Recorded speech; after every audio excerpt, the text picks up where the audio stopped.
Well, hi everyone. In this video, I'm going to be engaging with some content from a YouTube show called Breaking Points. And so let me set it up a little bit. So this show has kind of two hosts. There's Sagar, who's more on the political right, and then Crystal, who's more on the political left. And they're talking about what's been going on in the Republican Party related to abortion, and specifically that President Trump is saying that he wouldn't sign a national abortion ban, and also that he tweeted something about reproductive rights being protected under his administration. And so there's been some fallout, or maybe lack of fallout, from conservatives and from pro-life people about this. And so the start of where we're jumping into the discussion is that they're talking about a tweet from Seth Dillon of the Babylon Bee, and it takes on from there. So let's take a look. You know, from Seth Dillon, this is a much more consistent philosophical position that he's elucidating here. He says, when considering whether an issue should be decided by individual states or whether it should be universally prohibited, the key question is whether the issue involves fundamental human rights. At one point, slavery was left to the states. Some states permitted it while others did not. The outcome was not peace and harmony, but civil war. Eventually, slavery was recognized as a violation of human rights. He goes on to say abortion, like slavery, is a crime against humanity. It devalues and dehumanizes. It treats a certain subset of human individuals as less than to justify stripping away the rights and dignity for the benefit of another. Just as the moral atrocity of slavery could not be left to the discretion of individual states, neither should abortion. It doesn't matter how popular it is with suburban women. Obviously, I have the polar opposite view of this, right? I think, you know, women being able to have their own choices and what we've seen in the horrors of the post-Roe landscape. Like, I don't think that women in Mississippi should be allowed to bleed out in a parking lot waiting for their life to actually be technically deemed by a doctor who's afraid of being prosecuted at risk. I don't think women should be surveilled, you know, if they use a menstrual tracking app. I don't think they should be surveilled and have that data given to police to track whether they cross state lines to get an abortion.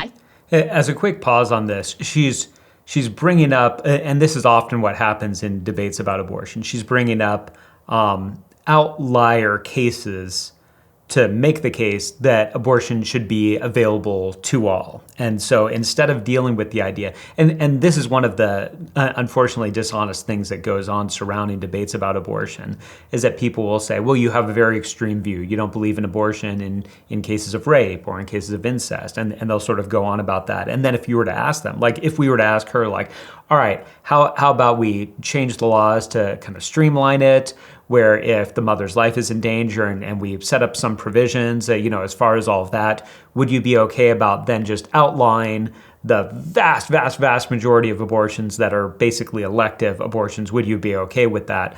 Obviously, the answer is no.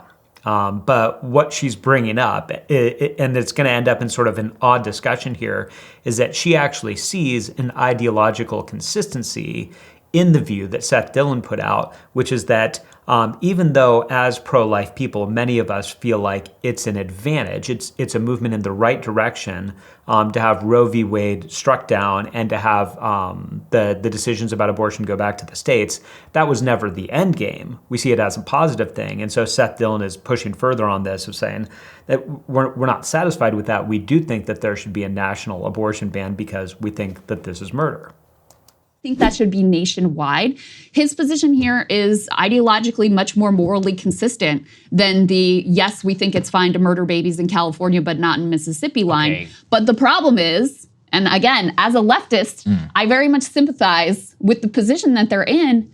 Where else are you going to go? Yeah. Where else are you going to go? And so that's why Trump feels perfectly at ease throwing them completely under the bus, which he has done absolutely at this point, because he knows at the end of the day, they're not going to vote for Democrats. They're going to. And this is another tricky thing, even when it gets into the different voting areas. And they'll talk about it a little bit.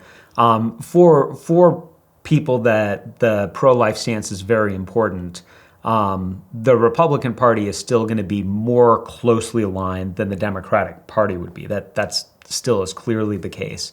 But for a long time, abortion has been an issue that there's been a level, I believe, of moral clarity about, that there's not necessarily the moral clarity about other issues. When it comes to taxes, when it comes to sort of education, when it comes to sort of big government versus small government, I have my preferences, and I think that some ways are wiser than others, but there's not the sort of moral clarity that there is when we say, it is wrong to kill an unborn child. And so because of that, a lot of Christians and a lot of pro-life people have felt very compelled to stay with the Republican Party because on the issue that there was the most absolute moral clarity, the Republican Party was sort of with us or with them, and the Democratic Party was definitely not. And now there's this weird position where that's at least murky. It's not as clear. It's not as strong of an association or as strong of an allegiance. But they're bringing up the question that happens often in political circles of the whole where are you going to go question, and of politicians feeling like I'm free to no longer hold this hard stance because people are beholden to my party because they don't have a better alternative. Vote for him, and if he gets more Supreme Court choice picks, he's probably going to put more people on the bench who back up Amy Coney Barrett et al. But then that's why the slavery example is so it's like, okay, dude, if you believe that, then you are actually saying you should fight a civil war. So where are you? Where's your arms? Like, so this I think is actually incredibly stupid. And this is one of the odd things about this video is that Saagar, who's more on the political right, is taking the position that's more adversarial to pro-life people who are very upset about what's going on right now with the Republican Party. And Crystal is taking, who's on the political left, is taking a more sympathetic view towards those who are upset. But the idea of saying that because we believe that abortion is murder, then that necessitates that we must take up arms is not accurate. You can believe that something is wrong, and you can speak up about the fact that something's wrong, and you can advocate for that to be rectified, and you can look to work within the system that we found ourselves in to still look to save babies and still look to change minds without thinking that we need to take up arms. To me, it's bizarre to say, if you really believed this, then you would take up arms. The analogy between slavery and abortion is not saying that in every way it's the same instance. It's saying that was an issue where the nation was divided, but there actually was a right answer. We were actually doing the wrong thing, and it shouldn't have been something that was just left to individual states because it was a human rights issue. Abortion is also a human rights issue. It's not one for one in every situation. So I think it's a very bizarre take that he has, that if we really believed that it was murder, then we would take up arms. If you believe that, then you would support, which they always say they don't support violence and all this other stuff. No, I mean, that the logical history and reading of all of that, John Brown and, Harper's Ferry Raid, etc., then act like it, but they don't, okay? And that's what I'm talking about, is that they morally are always grandstanding on, but then I love it. It's grandstanding. It's grandstanding to say that it's wrong to kill babies. It's not actually a conviction that we hold. It's grandstanding to talk about it. Have been willing to play ball in the past. Like, for example, going with somebody like Donald Trump, a literal New York liberal, to work within the political process to achieve their aims. So when they want to achieve something which is in their aims, and they're very willing to do compromise, but whenever somebody goes against it, then they're not willing to do compromise. I'm not sure that there are times that I really like this show, and I actually really like Saagar. I feel like he's going to want to play this back and maybe think about how incoherent what he's saying is. That he's saying pro-life people were willing to compromise and do many things, but in this case, vote for Trump because he held their interest in line. But as soon as he doesn't hold their interest in line, they're not willing to go. It sort of is like, well, of course that's the case. If pro-life people are looking at a politician and saying, all right, there's some things that we don't like about this politician, but we're willing to vote for him or we're willing to vote for her because they are helping us advance an issue that we think is very important. And then suddenly, if that same politician is like, I'm no longer going to help you advance it, of course support is going to go away. So to me, this is bizarre. I'm not quite sure what he's saying. Why would people stick with somebody who is no longer holding their interests? It's like, of course, pro-life people should be upset about this. Somebody who was at least saying ideologically, I'm with you on this, is saying sort of like, I'm no longer with you on this. So the equation has changed. So and he might get into this in the video. I think there's some personal baggage that Saagar has with this that's causing him not to be very coherent on this subject. And that is why it annoys the crap out of me, is because they acted like a normal political movement for 40-something years to exert political power, compromising with various different candidates, etc., and working within the system. And then when it goes against them on popular opinion, now all of a sudden it's the moral, genocide, etc. It's like, well, you got to pick one, okay? And that's. It was always the moral genocide. This is something that's really bizarre. It was always, we always have talked in this way. And you can believe, you can be, if you want to call yourself sort of an absolutist or an abolitionist when it comes to abortion, I do believe that abortion should be totally eradicated from our society. But I don't think that means that there can't be room to take a less than perfect solution that moves in the right direction. So, for example, the overturning of Roe v. Wade was, in my opinion, a move in the right direction. I saw that as something good. I was glad that happened. That did not solve the problem, but I see it as something good. So I think we all do this on a number of things where we say, this is the ideal, this is what we're shooting for. But we're also willing to take a solution, at least in the temporary, that moves in the right direction, even if it is not complete. Like, for example, I talked about this earlier. If there had been some law, if we were saying, all right, there's a national law that's being proposed, and it outlaws abortion in all cases except for rape and incest, there would be some pro-life people who would say, no, we don't want to do that. That's compromise. For me, I would be inclined to say, well, yeah, let's get that passed. It's not perfect, and it is a compromise, but man, does it move things in the right direction. And so I think it's very strange here. This has sort of always been the way that pro-life people have done this. And he seems to be surprised that now that there's a politician who formerly was sort of part of helping with that and is seemingly now no longer part of helping with that, of course that's going to change the equation. Why wouldn't that change the equation? Why I don't have a lot of sympathy, because whenever you are, but again, like then you should, if it's slavery, then you should be acting like it, but you're not. It's like you're living your life in a normal way, which by the way is how most people dealt with slavery, and ultimately the way that it was accomplished was both through civil war and through the political process. So through the political process. So we're not acting like it. So pro-life people aren't acting like it. Pro-life people for decades and decades now have advocated for legislation, have set up pregnancy resource centers and crisis pregnancy centers in order to help in the process, in order to say, this is what we're living with right now, so we're going to advocate for life within this. We've preached, we've looked to change minds, we've looked to do all sorts of things in this process. We have always acted like this is a deeply moral issue and a deep evil.